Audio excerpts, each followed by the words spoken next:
আপনাকে অসংখ্য ধন্যবাদ জানিয়ে আজ আমাদের 19তম শিক্ষক নিবন্ধনের তথ্য ক্লাসে আন্তরিক অভিনন্দন জানাচ্ছি এবং আমরা তথ্য ক্লাস শুরু করছি। শিক্ষার্থী বন্ধুরা, আপনারা অবশ্যই অবগত আছেন 19তম শিক্ষক নিবন্ধনে চারুকলা লিখিত বিষয়ে ভর্তি চলছে। যারা আপনারা ভর্তি হতে চাচ্ছেন প্রতিনিয়ত আমাদের কমেন্ট বক্স, হোয়াটসঅ্যাপ অথবা সরাসরি ফোন কলের মাধ্যমে ভর্তি হতে পারবেন। আমাদের প্রতিষ্ঠানে বা আমাদের কোচিং এ ভর্তির শেষ তারিখ 10/12/2024, 10/12/2024। আর মাত্র আমাদের 10 থেকে 15টি মতো সিট খালি আছে। আপনারা এই আসনে অতি দ্রুত ভর্তি হয়ে যাবেন। আমরা 40 জনের মতো নেব।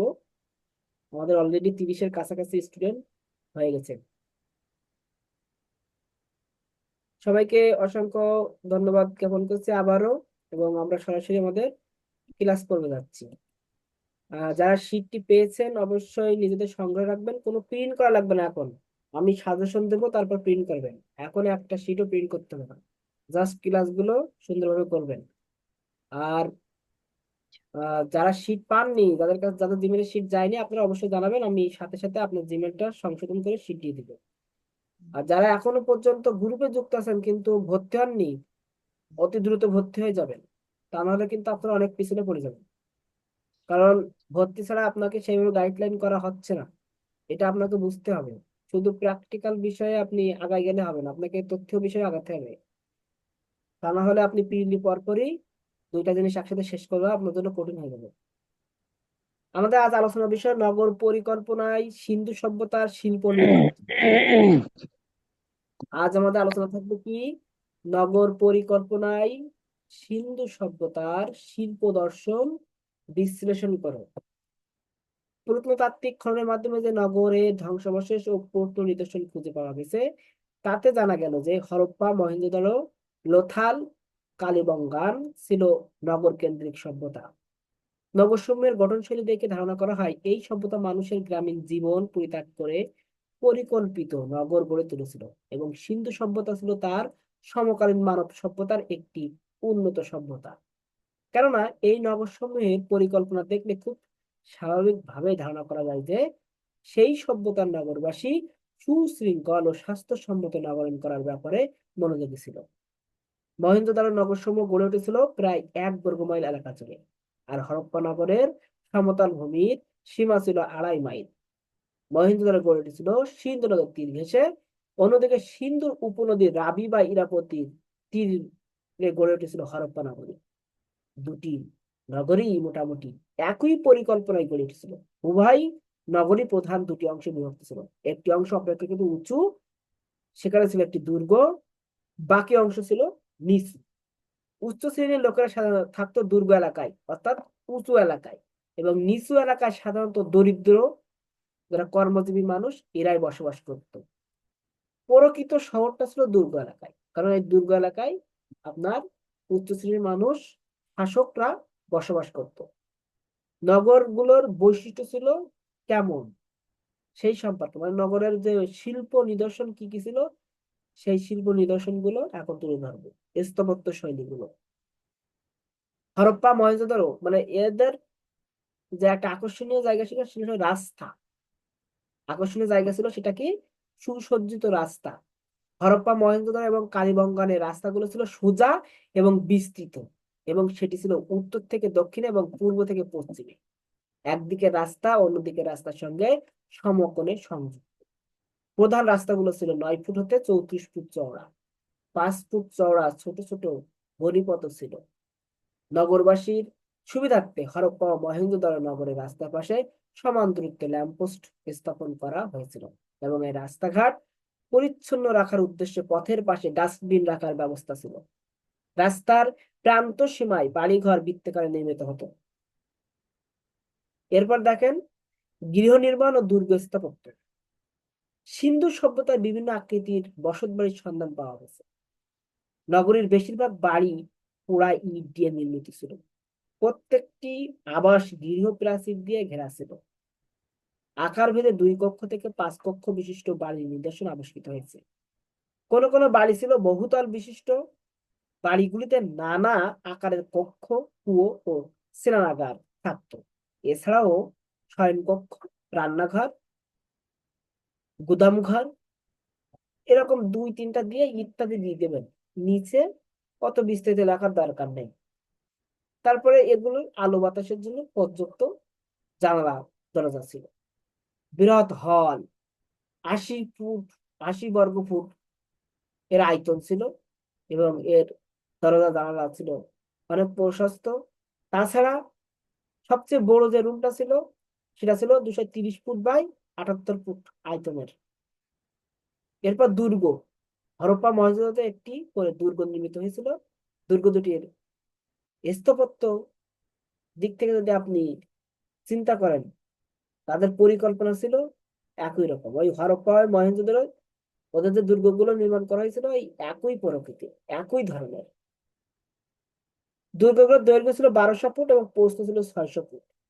কাদামাটি ও কাঁচা ইট দিয়ে পুরো করে 40 ফুট উঁচু প্রতিরক্ষা দেওয়াল ছিল। মানে এই প্রতিরক্ষা দেওয়ালটা কি জন্য ছিল? যেন বহির শত্রু তাদের এই এলাকা বা নগর আক্রমণ না করতে পারে, সেজন্য তারা এই উঁচু করে দুর্গ বা দেয়াল তৈরি করেছিল। শস্যাগার, অর্থাৎ যেখানে তারা তাদের যে উৎপাদিত ফসলগুলো ছিল সেগুলো সংরক্ষণ করে রাখতো। তার আপনার দীর্ঘ ছিল 169 ফুট এবং প্রশস্ত ছিল 135 ফুট। এরপরে ছিল বৃহৎ স্নানাগার, মানে যেখানে তারা গোসল করত। এই গোসলখানার দীর্ঘ মানে দৈর্ঘ্যতা ছিল 180 ফুট এবং প্রশস্ত ছিল 108 ফুট, এবং এর কেন্দ্রস্থলে আবার সাঁতার কাটার জন্য উপযোগী 39 ফুট লম্বা, 23 ফুট চওড়া ও 8 ফিট গভীর একটি জলধারার বা চৌবাচ্চা ছিল সাঁতার কাটার জন্য। 5000 বছর আগে নির্মিত এই স্নানাগারটি দ্বিতল ছিল, মানে 2 তলা বিশিষ্ট ছিল, এবং সেখানে অনেকগুলো কক্ষ ছিল। কেউ কেউ মনে করেন ধর্মীয় উদ্দেশ্যে এই স্নানাগারটি নির্মাণ করা হয়েছিল।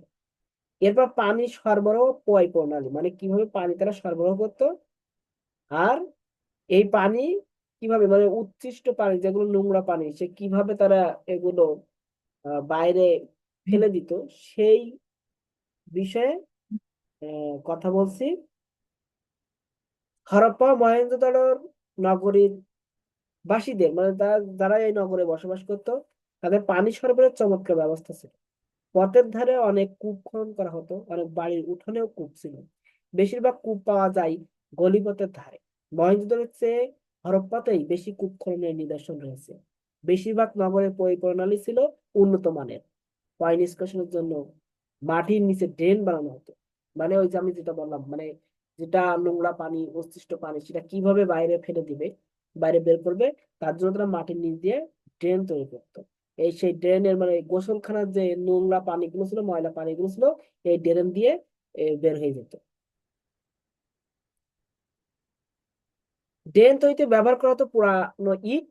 ড্রেনের মুখ সংযুক্ত ছিল নদীর সাথে, মানে এই ময়লা পানিগুলো আবার নদীতে চলে যেত। রাস্তার ভূগর্ভস্থ ড্রেনেজ ছিল আধুনিক কালের মতো ম্যানহোল। নগরের এমন আধুনিক ধারণা অন্য কোনো প্রাচীন সভ্যতায় দেখা যায়নি। এজন্যই বাসাম বলেছেন যে রোমান সভ্যতার পূর্বে অন্য কোনো প্রাচীন সভ্যতা এত পরিণত পয় প্রণালীর ব্যবস্থা করতে পারেনি। আপনারা ভূমিকাটা দিবেন, দিয়ে নগর গুলোর বৈশিষ্ট্য ছিল নিম্নরূপ। এখানে আপনারা আহ, এই এটা অ্যাড করে দেবেন যে সিন্ধু সভ্যতার শিল্প নিদর্শন।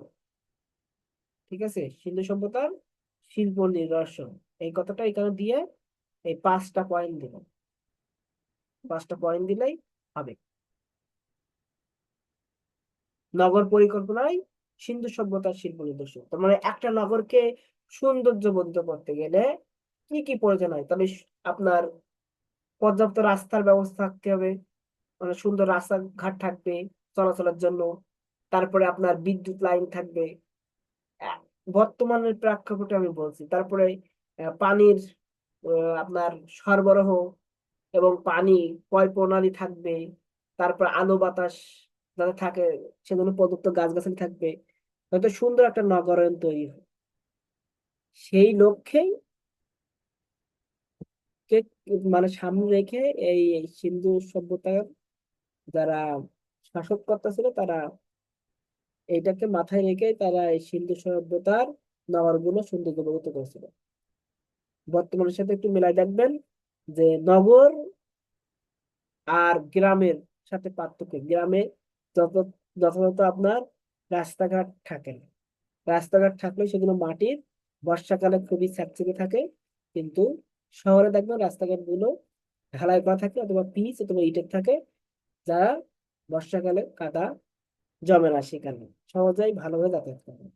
এই পার্থক্যগুলো একটু হিসাব করলে আপনাদের কাছে আরো সহজেই যাবে আলোচনাটা। আশা করি সবাই বুঝতে পারছেন। কারো যদি কোনো প্রশ্ন থাকে আমরা প্রশ্ন পর্বে যাব, তখন আপনারা প্রশ্ন করবেন, আমি সাথে সাথে উত্তর দিয়ে দেবো। আমাদের এই ক্লাসটা শুধুমাত্র যারা ক্লাস মিস করে তাদের জন্য। আর আমরা তো ক্লাসের আগে এবং পরে যে মূল বিষয়গুলো আলোচনা করি সেটা আমাদের মূল কারণ, সেগুলো আসলে লাইভ দেওয়া হয় না।